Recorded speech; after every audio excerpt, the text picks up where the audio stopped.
ಬೆಂಗಳೂರು ಗ್ರಾಮಾಂತರ ಜಿಲ್ಲೆ Nelamangala taluk Tyamagondlu ಹೋಬಳಿಯಲ್ಲಿ chain snatching ಪ್ರಕರಣ ಬೆಳಕಿಗೆ ಬಂದಿದೆ.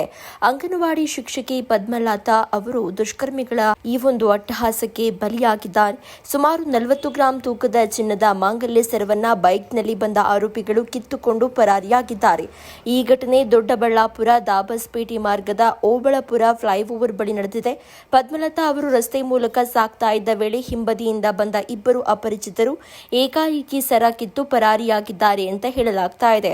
ಘಟನೆ ನಡೆದ ತಕ್ಷಣ ಸ್ಥಳೀಯರು ನೆರವಿಗೆ ಧಾವಿಸಿದ್ದು ಮಾಹಿತಿ ಪಡೆದ ಪೊಲೀಸರು ಕೂಡಲೇ ಸ್ಥಳಕ್ಕೆ ಭೇಟಿ ನೀಡಿ ಪರಿಶೀಲಿಸಿದ್ದಾರೆ. ಈ ಘಟನೆಯಿಂದ ತ್ಯಾಮಗೊಂಡ್ಲು ಹೋಬಳಿ ಸೇರಿದಂತೆ ನೆಲಮಂಗಲ ತಾಲೂಕಿನಲ್ಲಿ ಆತಂಕದ ವಾತಾವರಣ ನಿರ್ಮಾಣವಾಗಿದೆ. ವಿಶೇಷವಾಗಿ ದೊಡ್ಡಬಳ್ಳಾಪುರ ದಾಬಸ್ಪೇಟೆ ಮಾರ್ಗದಲ್ಲಿ ಸಂಚರಿಸುವ ಮಹಿಳೆಯರು ಎಚ್ಚರಿಕೆ ವಹಿಸುವಂತೆ ಪೊಲೀಸರು ಮನವಿ ಮಾಡಿದ್ದಾರೆ.